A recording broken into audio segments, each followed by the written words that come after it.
estamos dando início a mais um programa Andréa Grezana e hoje com a presença especial aqui do professor de História, Filosofia, empreendedor do ramo da madeira, um dos pioneiros da maçã, dos pomares de maçã na Serra Gaúcha, fundador da Fundação Gaúcha do Trabalho, gerando emprego em todo o estado do Rio Grande do Sul, nosso querido professor Luiz Maria Grezana, que vem nos agraciar com a sua bagagem, com a sua experiência, com o seu conhecimento em nosso programa, no nosso quadro Saúde e Sociedade. Estamos dando seguimento e continuando com o tema aborto. Entrevista passada, nós trocamos aqui experiências quanto à questão da visão da doutrina da Igreja Católica quanto ao aborto. E hoje nós vamos dar seguimento, trazendo as consequências que o aborto traz para uma sociedade, com a visão e com a experiência e conhecimento do nosso querido professor Luiz Maria Grezana. Seja muito bem-vindo.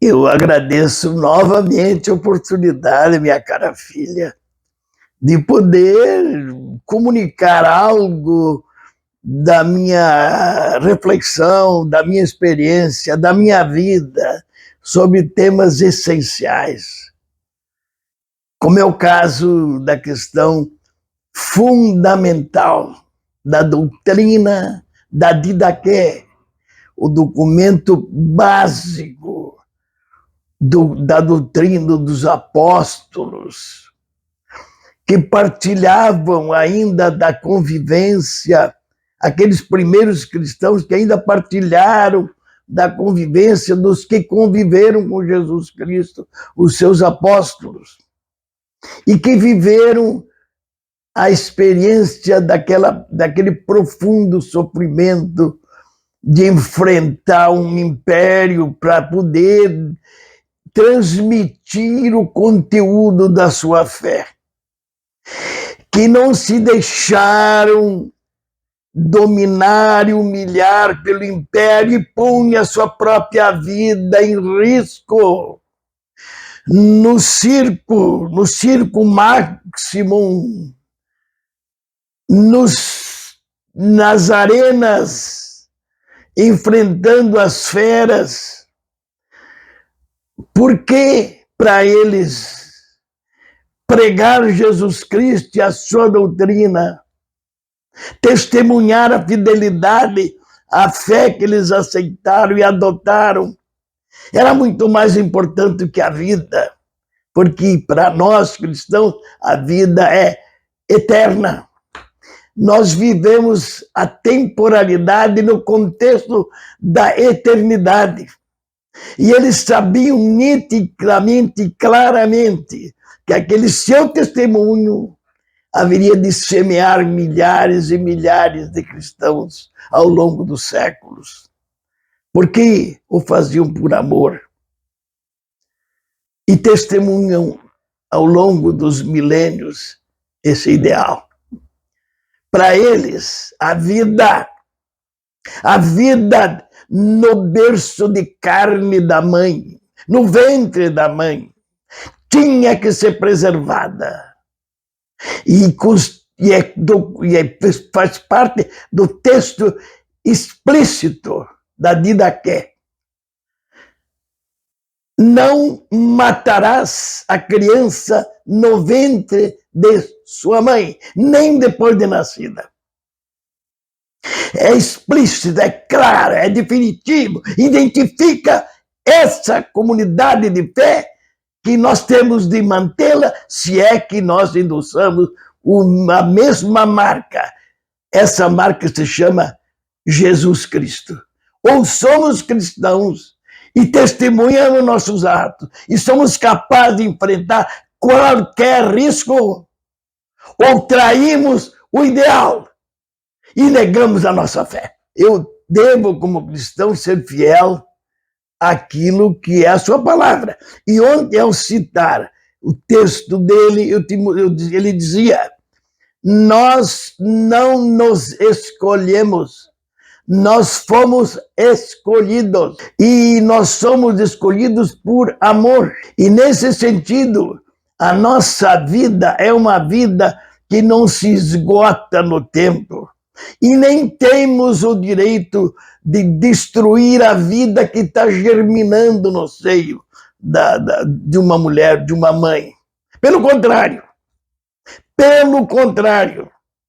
é o nosso dever preservar essa vida. Exatamente o contrário do que alguém raciocinar de que aquela que carrega, traz consigo a mensagem, a graça da vida de uma criança, não realize, não planifique a sua vocação de maternidade e triture a sua criança, mate-o no seu ventre, pelos sicários irresponsáveis que estão comprometendo as instituições legais humanas, como de resto ocorre até no Brasil, que já se deixou penetrar por essa visão inautêntica.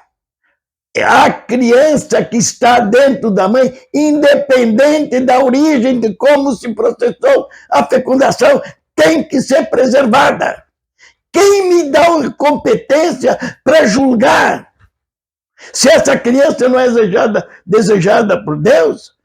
Eu considero que a nossa igreja, já foi omissa em não ter enfrentado essa situação. E hoje, com perdão da realidade cruenta que nós estamos vivendo, me perdoe eu estar trazendo, que não era esse o que eu pretendia falar no início. Mas eu estou vendo e vi um cidadão se arvorar em competência de opinar sobre questões de doutrina e de fé, mas nem alfabetizado lhe é em matéria de doutrina cristã. Dizer que o aborto é questão de saúde pública, que a mulher que queira tirar do seu ventre ou matar a sua criança é livre para escolher ela ou o seu companheiro. Não é possível. Não é possível. Nós temos de nos arregimentar e dizer: isso é um sacrilégio, isso é uma afronta, isso é absolutamente contrário aos fundamentos da doutrina cristã.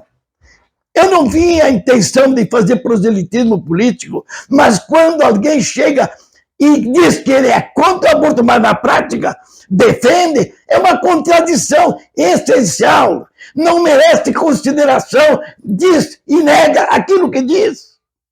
Aborto significa trair aquela missão de preservar a vida. E é porque nós queremos preservar que eu falo em seguida, quando eu tiver de abordar num segundo momento a questão do que nós pretendemos fazer. Efetivamente, nós não nos escolhemos. Nós fomos escolhidos. Nós somos pensados, é da doutrina, é da palavra de Jesus Cristo, muito antes dos astros e das estrelas. Nós estávamos na vontade, no pensamento de Deus. E nós não nos esgotamos na temporalidade, é um ciclo. E por isso mesmo a vida que está dentro do útero de uma mulher, fecundada, cuja fecundação não cabe a nós arbitrar, porque nós não temos como avaliar, porque nós não temos condições de apurar toda a implicação que tem no processo da origem da gestação. É tão complexa, tão profundamente complexa essa realidade, que nós vemos no nosso dia a dia quantas mulheres sofrem por não terem sido agraciadas pela possibilidade de gerar uma criança. Nós todo o dia vemos, não para que esta seja extirpada, Não para que essa criança seja eliminada por uma infelicidade da própria mãe ou por uma falta de percepção da gravidade do próprio ato da mãe, mas sim com a possibilidade de mantermos a vida até atingir a sua plenitude. E aí sim a sociedade receber essa dádiva. Esse que é filho de Deus, nós somos instrumentos apenas na mão de Deus. E então é nossa missão assumirmos essa vida e darmos continuidade a ela, para que ela se planifique em todo o sentido. Por isso que é nossa missão preservar essa criança. E é por isso, minha filha, que eu pretendo agora abordar um assunto que é uma iniciativa que eu sei que me surpreende até, que é de muitas pessoas, de preservar o nascituro, de preservar de qualquer maneira, colaborando com as mães que certamente, se forem conscientizadas da missão providencial que elas têm, ficarão felizes em ver que nós assumimos essas criaturas, que elas poderão contemplar mais dia menos dia aqueles olhinhos que se comunicam com ela e que se gratificam por ela ter lhes proporcionado a vida. Como comentei ontem para ti, minha filha, ao apurar por uma necessidade de busca da informação das nossas origens, dos nossos ancestrais, logo aí encontrei uma marca que me deixou impressionado. A mãe da minha avó, que eu tenho um profundo amor e afeto, a mãe da minha avó, não soube quem era o seu pai. Ela foi registrada apenas com o nome da sua mãe. E ela tinha 14 anos quando nasceu a avó da minha mãe. Minha filha, quantas e quantas dessas criaturas que poderiam ser salvas na sua própria realização profunda, na sua realização essencial, ontológica, eu diria, se nós tivermos a sabedoria e o trabalho, a dedicação de preservar essas vidas, de dar-lhes alternativas, não só para que elas completem o ciclo do seu nascimento, mas depois dar-lhe oportunidades. E é por isso que eu te digo, é um tema que me fascina. E não só a mim, eu já fiquei impressionado com os contatos que eu tive com alguns parentes que se solidarizam a contribuir com expressivos valores financeiros para nós criar uma fundação de amparo ao nascituro. Minha filha, eu me sinto muito, mas muito motivado, porque essa circunstância me parece que ela me provocou a relembrar a nossas experiências dos anos 60, quando nas lutas dentro dos cenários dos debates universitários, dentro da UNE, da qual eu fiz parte, dentro da equipe nacional da Juventude Universitária Católica, onde eu tive a graça de percorrer o país inteiro, transmitindo aqueles ideais da doutrina cristã, da doutrina social da igreja. Às vezes, em função da própria motivação, sensibilidade da idade, ultrapassando um pouco os limites da sobriedade, da prudência, gerando tensões aqui e acolá, mas sempre impregnados de ideal. Disputávamos dentro da esquerda, minha filha. Disputávamos contra o comunismo. Disputávamos os ideais de tentar levar a justiça social às camadas da comunidade. Respondi, e com orgulho, às questões que me eram postas. Respondi um IPM, um inquérito policial militar, por ter tido participação dentro da UNE, por ter sido relacionado entre os que haviam lutado na região do Piauí, no Vale do Piauí, na divisa entre São Paulo e Paraná. Depois fui tratado com toda a dignidade, esta que é a verdade, pelo Exército Nacional, que quando respeitaram a minha situação, respondi e fui tratado com toda a dignidade, sem qualquer prejuízo das funções públicas que eu exercia, por ter atuado, por ser professor concursado. Respondi e depois, tentando traduzir em ações aquilo que eram os nossos ideais, com um punhado de jovens idealistas, o Flávio Zanini, o Arthur Moreira, os jovens que partilhavam conosco, depois com aquela figura notável de um homem que é um símbolo para mim, Dr. Jorge Alberto Furtado, para poder viabilizar criar uma instituição que traduzisse na prática os nossos ideais. E assim, graças à boa vontade de democratas cristãos da época, eu cito um deles, sobretudo, José Alexandre Záquia, que proporcionou o acesso ao Gustavo Lange, então presidente do Banrisul, nos confiou R$3.000 para que nós criássemos uma fundação que nós denominamos Fundação Gaúcha do Trabalho. E essa Fundação Gaúcha do Trabalho, para mim, é um motivo de muito orgulho e muita satisfação, porque ainda hoje ela sobrevive. O Estado a incorporou e se transformou em Fundação Gaúcha do Trabalho e Ação Social, porque foi incorporada a ela uma outra fundação, que era de assistência social. E também vou citar uma outra figura excepcional, Dr. Roberto Geraldo Coelho Silva, que nos ajudou a montar o Estatuto Original, ele que era procurador do Estado. E nós, com todo o empenho, dedicação, coragem, fazíamos as pesquisas direto dentro das empresas para saber que tipo de mão de obra precisava.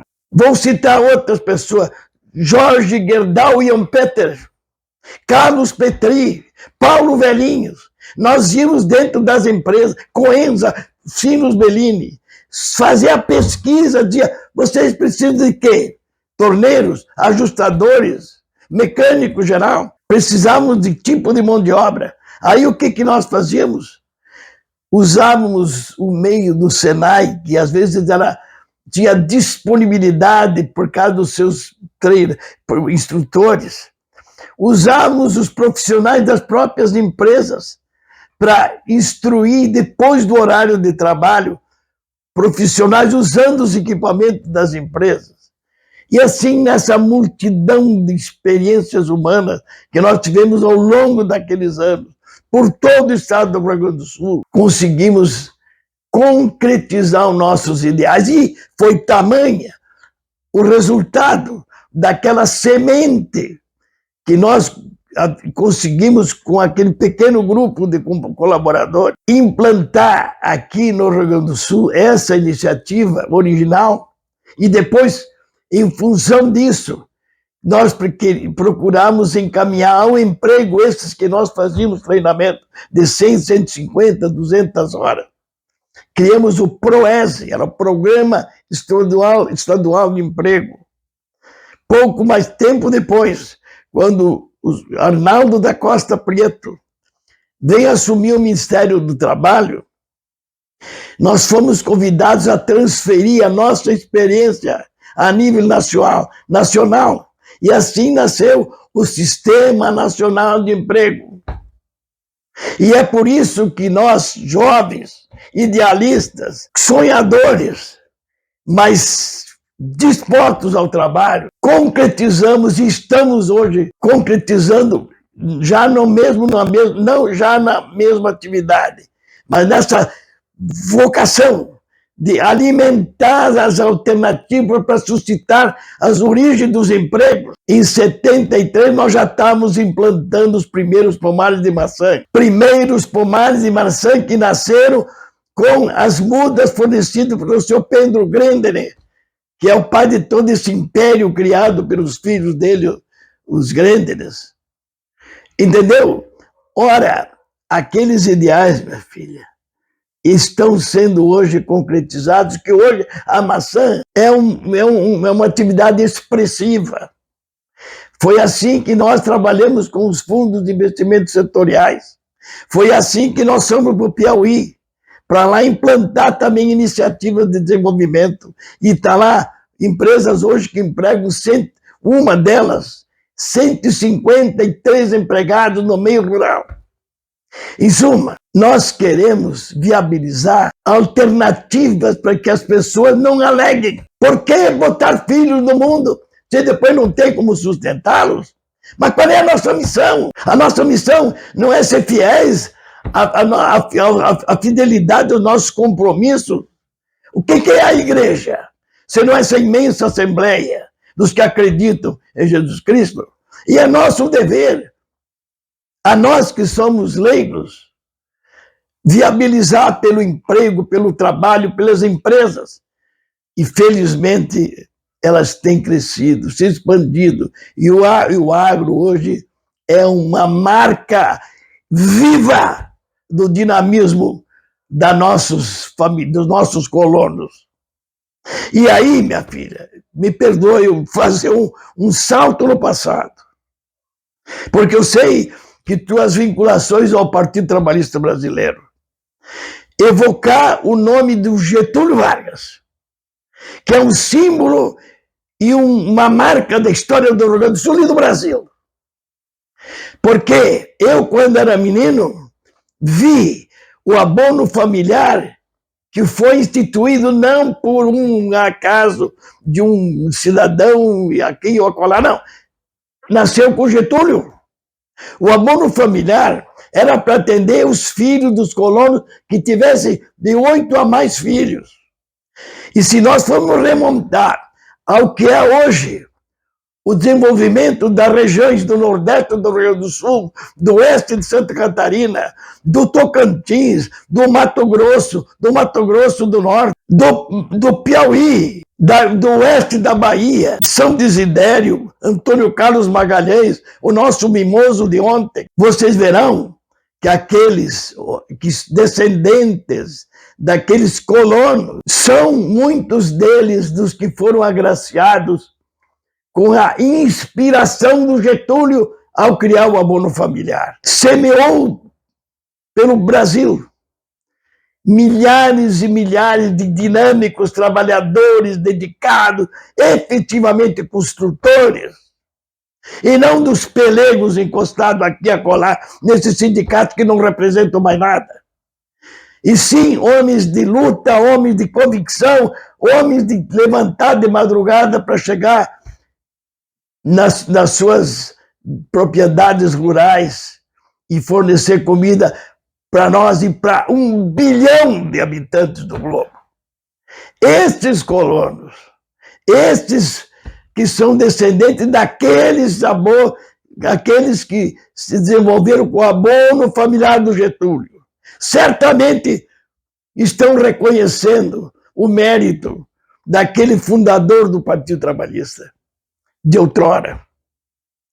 E que, infelizmente, ao que eu saiba hoje, é um partido em fase crítica. Quiçá renasça o dia como das cinzas, como os cisnes. É o que eu espero. Mas retomando de novo, porque eu me prolongo espontaneamente quando eu trato desses assuntos, eu sinto que nós vivemos um momento crítico da história brasileira. De um lado, temos o testemunho vivo da eficiência, da competência, do mérito desse governo atual, que qualquer cidadão percebe, que abra os olhos, que abriu, enfrentou todas as dificuldades, que enfrentou problemas de natureza interna e externa, e que está botando o Brasil no pináculo das nações, pelo seu brilhantismo, pela sua capacidade de articulação, de coordenação, de sensibilização, de identificação do espírito da nacionalidade. E, de outro lado, nós temos essa expressão do negativismo, dos aborteiros, dos ladrões, da escória da sociedade. E o povo não é... E me impressiona a simploriedade das pessoas que são capazes de seguir os passos de um cara confirmadamente larápio. E, detalhe, ele nasceu à sombra, como disse de um líder petista. Nasceu à sombra da igreja. Nós lutamos como estudantes, como jocistas da Juventude Operária Católica, para que nas comunidades eclesiais de básica, sobretudo em São Paulo, esse cidadão surgisse. E seria uma promessa espetacular, mas se deixou dominar pelo fascismo da ilusão, pelo fascismo dos mitos, e entregou um ideal à sanha do comunismo. É isso que me indigna. Nasceu sob a sombra da igreja, sob a tutela dos primeiros, das comunidades eclesiais de básica, e depois traiu. Aliás, me perdoa, faz-me lembrar outro episódio, porque eu acompanhei naquela época a destituição do Batista lá em Cuba, a Sierra Maestra do Che, do Fidel, e muitos não sabem que lá também aconteceu uma traição e brutal. Um cara que levaram para o paredão dos maiores líderes, que botaram eles em Havana, descendo da Sierra Maestra e expulsando a hegemonia do poder.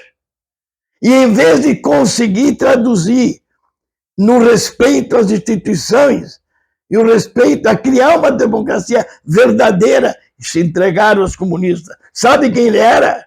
Camilo Cienfuegos, que muitos nem sabem quem foi. Ele era um herói cristão que lutou ao lado dos que tentaram implantar uma revolução de espírito cristão inicial e que foram traídos.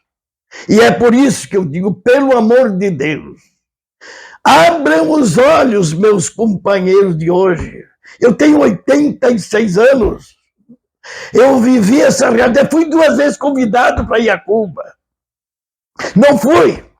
Em respeito ao que eu tinha acompanhado já dentro do movimento estudantil, das tradições do comunismo. Eu conheci a história, e aí eu teria que me prolongar, de figuras como a Olga Benário, traída pelo próprio partido, que foi companheiro do Luiz Carlos Prestes, que tinha uma história de mérito na Revolução Tenentista, do Juarez Távora, do Juraci Magalhães, daqueles que lutaram porque pretendiam dar uma dimensão nacional. Em suma, quem traiu e sempre traiu, e é da natureza, porque são ateus, institucionalmente ateus, antípoda do cristianismo, quem? O comunismo. O comunismo, que infelizmente esse cidadão que leva o nome de Lula está integrado. Com quem está associado? Com quem está... E que por isso mesmo mata. Com todo desrespeito, com toda a falta de respeito pela visão, e que chega até usar a boa-fé para dizer que o fato de ser recebido pelo Papa o credencia aos cristãos, pelo amor de Deus, qualquer pé de chinelo, como eu, por exemplo, fui recebido pelo Papa. Porque o Papa é o servo servorum Dei, aquele que tem que receber como servo de Deus. Agora, querer com isso dizer que chancela as suas posições é simplesmente cuspir, jogar uma infâmia para cima da autoridade da igreja. Minha filha, eu quando trato desse assunto, eu acabo sendo dominado pela emoção e perco um pouco da missão pedagógica, mas é todo santo dia que eu vejo aberração. Hoje eu vi o constrangimento de uma ministra mineira, Carmen Lúcia. Eu convivi com mineiros brilhantes, como o Betinho, o Henrique Novaes, como o Fradinho, pessoas brilhantes, mas eu vejo, convivi com o Padre Viegas, com o Henrique Lima Vaz. Mineiros me impressionavam pelo brilhantismo intelectual, e hoje o constrangimento de ver uma ministra. Ela deu o 4º voto entre 7, com um sofrimento profundo, negando a si mesmo pelo que dizia, alegando que tinha que preservar uma questão que a liberdade de manifestação, que a Constituição brasileira prevê no artigo 220. E ela mesmo queria dizer, olha, não sou obrigada a votar. A gente percebia o constrangimento dela se obrigar a votar numa coisa que contradiz os seus próprios votos anteriores. Como se a Constituição fosse limitada em tempo de uma semana. Como se as normas fossem arbitrariamente estabelecidas de dia para dia. E essas coisas ridículas que nós estamos assistindo hoje, esses constrangimentos, eu não acredito que essa pessoa consiga dormir essa noite em calma, em paz. Porque ela não sabe mesmo o que disse, no fundo. Que diz uma coisa que contradiz no mesmo momento. E nós estamos assistindo isso no Brasil.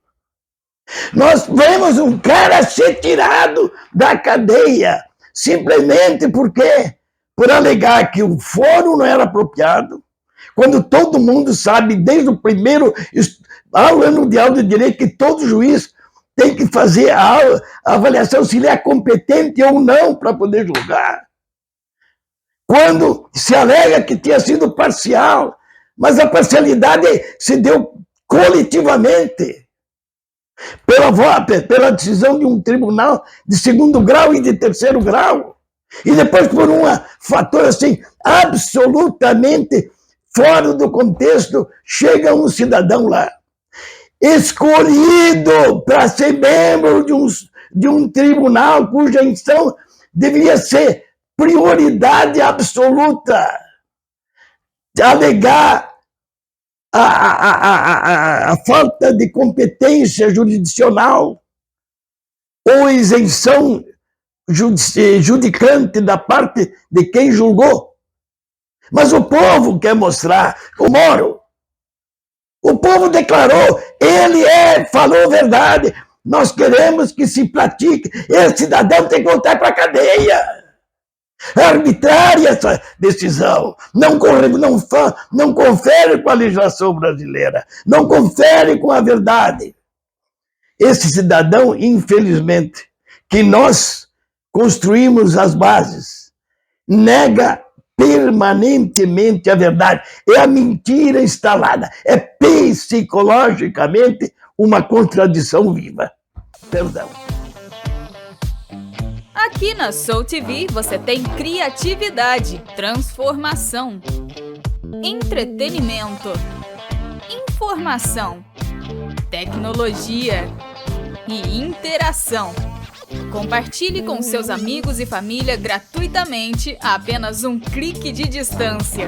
Vamos pegar como exemplo Jorge, que está assistindo a um dos clássicos no canal de filmes Soul Cine Clube em seu celular. Basta clicar na tela e se dirigir à setinha que aponta à direita. Depois, é só escolher uma rede social.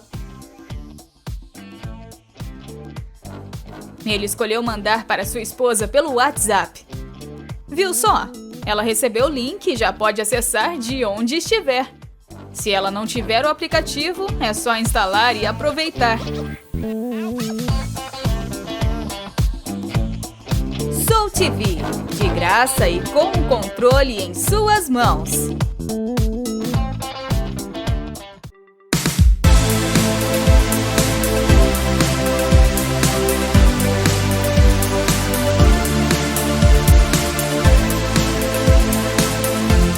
O assunto que nós estamos desenvolvendo, que é justamente a indignação, a minha indignação com a omissão de nós cristãos no que tange a nós nos manifestarmos com veemência contra o crime do aborto. Há alguns meses, me refletindo sobre como nós poderíamos, de alguma maneira objetiva, não só apenas manifestar nosso pensamento, a nossa linha, as características da doutrina, não só identificando a posição secular, milenar da Igreja em relação ao assunto do aborto, e estudando, inclusive, como, aliás, é um hábito, as questões relativas à história da humanidade, me passou pela mente que há muitas instituições nascidas dentro do seio da Igreja, ligadas, por exemplo, à cultura, isto é, à manutenção da cultura greco-romana anterior à própria experiência do cristianismo, ou então no atendimento às comunidades, às pessoas carentes, sofredoras, que levaram à constituição de instituições de atendimento social e o surgimento de congregações dentro da Igreja. Me pareceu que, nessa reflexão, me desculpe eu não ter o ordenamento mental programado para dizer isso agora, mas eu intuito para dizer para ti, minha filha, e para todos que porventura venham me ouvir, é que nós vamos constituir uma fundação destinada ao amparo dos nascituros, para que eles possam realizar completar o ciclo do seu até o nascimento. E a partir daí, dando continuidade de alguma maneira para que essas mães possam manter os seus filhos, e a despeito de ter recursos ou não ter, faremos semeando devagar, mas é certo, eu tenho convicção profunda, que daí nascerá uma imensa comunidade originária desse gesto de caridade. E essas próprias criaturas serão depois as que vão amparar os que sucederem a elas. E é por isso que eu me dei ao trabalho de inicialmente fazer uma sondagem. E fiquei surpreso, positivamente surpreso. Eu evito de declarar coisas que não estão ainda detalhadamente precisas, mas posso assegurar que o valor que nós já temos, a expectativa de receber, é muito expressivo. Muito expressivo.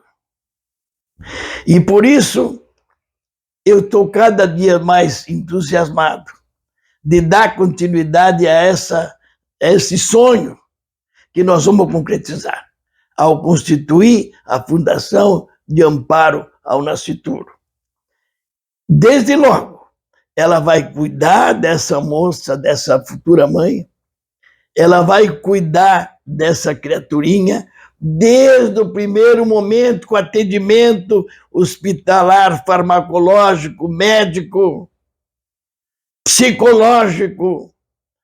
Vamos cuidar de que ela se sinta honrada em ser mãe, que ela se sinta tão ou mais honrada do que essas tantas que comprometem a sociedade evitando de ter filhos, que só usufruem do esforço coletivo, da produção de riqueza, malbaratando em viagens inconsequentes de puro desfrute de prazer, que se reduz a momentos, porque nem sequer desfrutam do conhecimento cultural dessas viagens.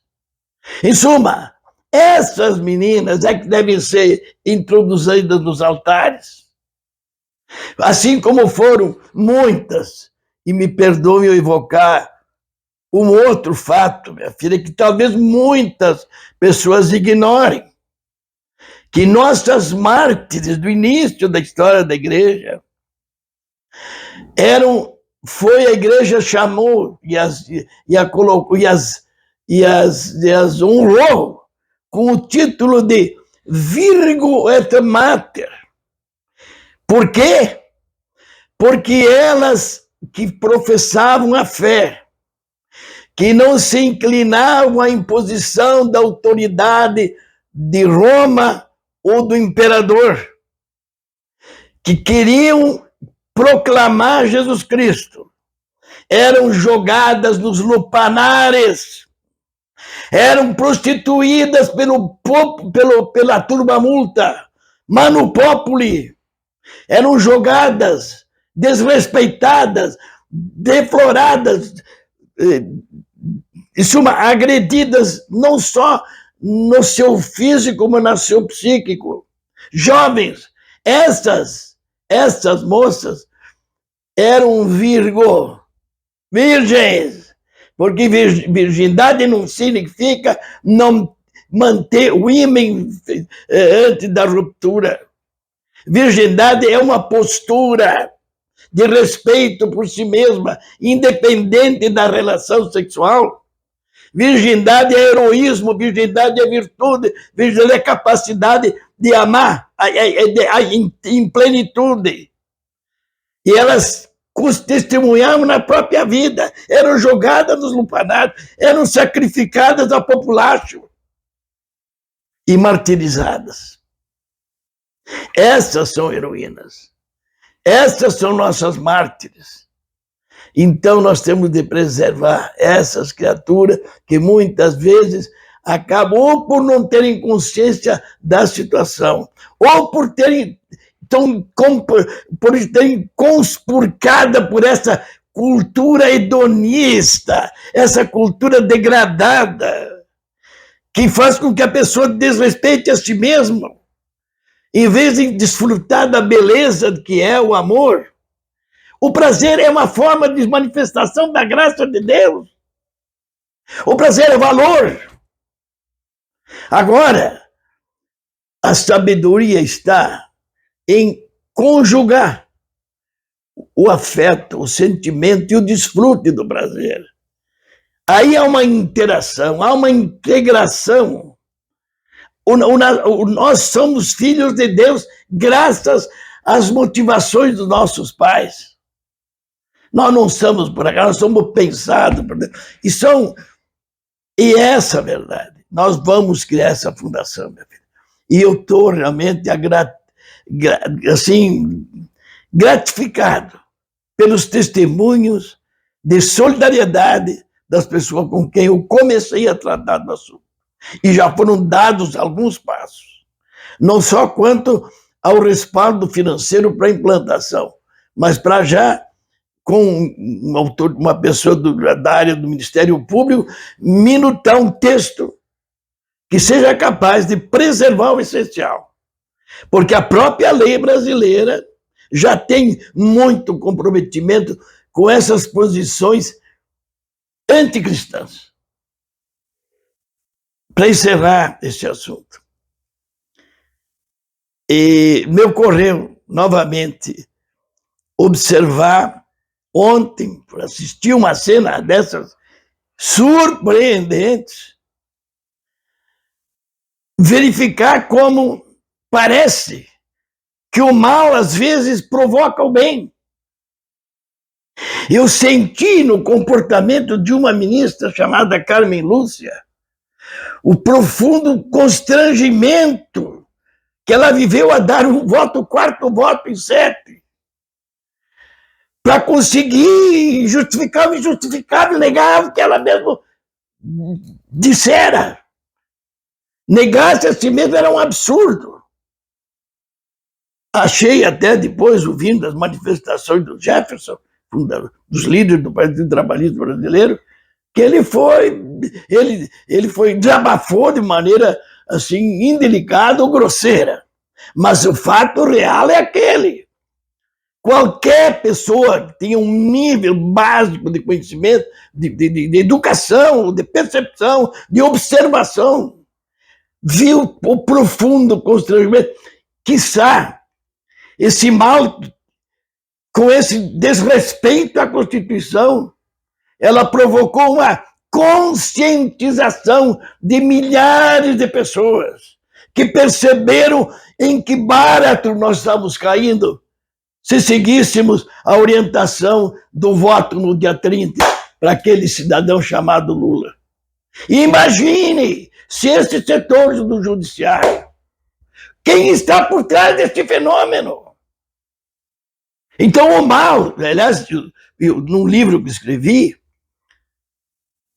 Faremos Contato, eu citava uma manifestação do sermão do Pio XII. Ele dizia: há males que contribuem para o bem.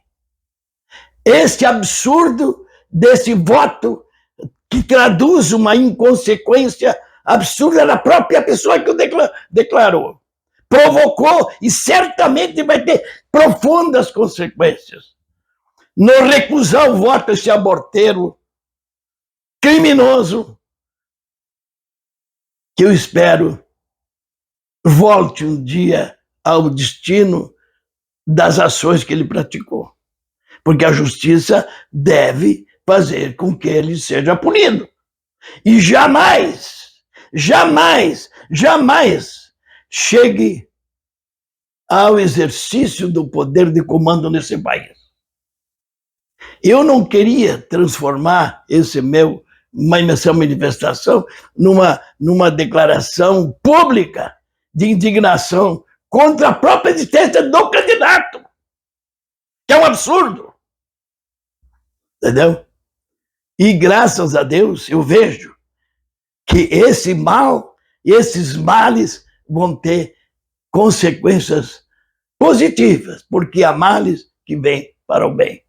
Minha filha, nós vamos fundar essa fundação de amparo ao nascituro. Bom, então aqui encerramos hoje mais um quadro Saúde e Sociedade com essa presença ilustre do professor Luiz Maria Grezana, nos agraciando e nos trazendo esperança, porque nós precisamos assumir as responsabilidades como cidadãos, como sociedade. E a Fundação em Proteção ao Nascituro realmente surge para mostrar que nós temos a capacidade de mudar e de exercer a função de cristãos. Muito bem, minha filha, meus parabéns pelas tuas palavras. Então, seguimos com os nossos comerciais.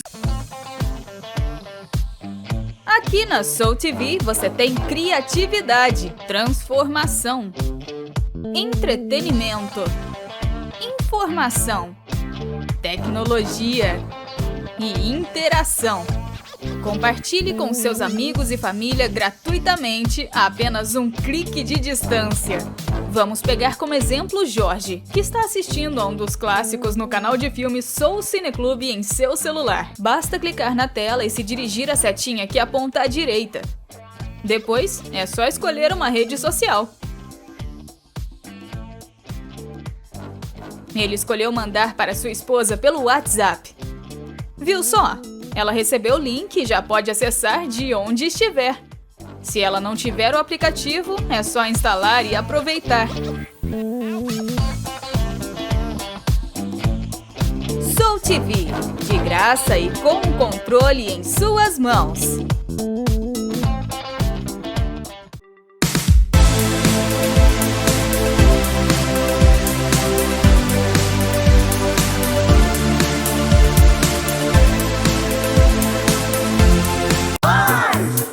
Muito mais! Aqualocos, Aqualocos, um sonho de emoções. 25 anos de histórias. Aqualocos, divertindo gerações. 25 anos de histórias. Aqualocos no inverno e no verão.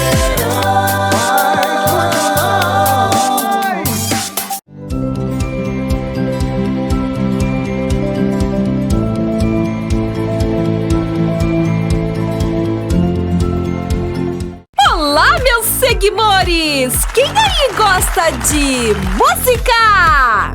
Hoje o Ronald é o nosso DJ e trouxe alguns ritmos musicais. Nós queremos saber se vocês reconhecem cada um. Mas antes, é claro, se inscreve aqui no canal para poder se divertir com a gente sempre que sair episódio novo, né? E também, é claro, já vai deixando o joinha nesse vídeo, que o balanço vai começar!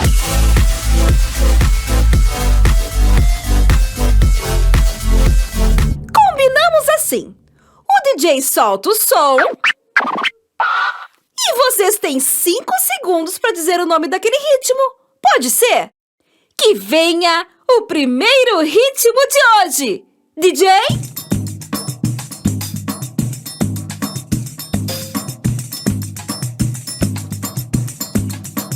Nossa, que ritmo bom de dançar, né? Esse ritmo é o forró!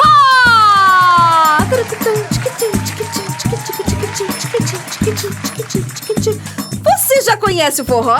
Ele é muito popular aqui no Brasil! Vamos ver o que o DJ separou para a segunda música. Solta o som aí, Ronald!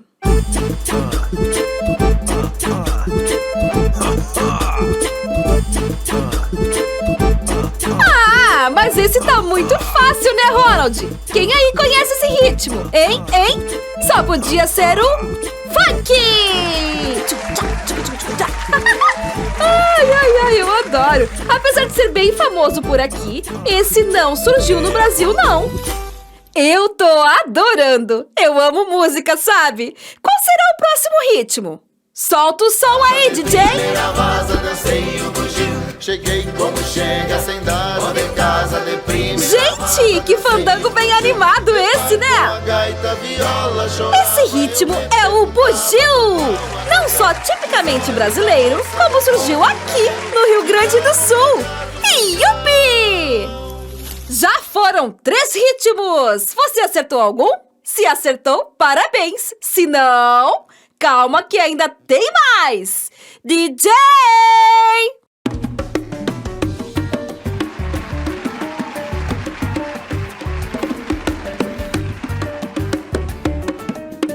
Aí, Ronald, hein? Mostrando suas habilidades musicais. Palmas pra ele! Ai, e esse ritmo que acabamos de ouvir, qual será o nome dele, hein?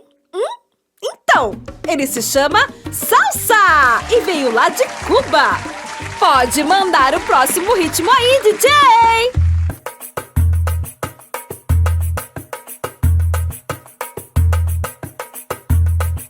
E aí, galerinha? Lembraram o nome desse ritmo ou ficaram só no balanço?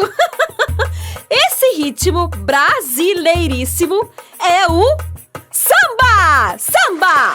Samba! Ronald, vou te contar. Você tá saindo muito bem como DJ aqui no canal, hein? E o que vocês acham, pessoal?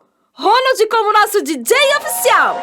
Mas, para encerrar esse episódio de hoje, Ronald, eu quero que você me surpreenda em 3, 2, 1. É Aqualocos no inverno e no verão. Gente, do Aqualocos em ritmo de vaneirão! Quem sabe canta junto! Bora dançar, meu povo! Aqualocos é pura diversão. Faça chuva ou faça sol, no inverno e no verão. Aqualocos é Aqualocos. Espero que tenham gostado do vídeo de hoje. Para assistir mais episódios, é só clicar ali, ó. Ali do lado, ó. Ô, Ronald, enquanto o pessoal decide, coloca um som legal aí, vai. Beijinho da molhada. Mua!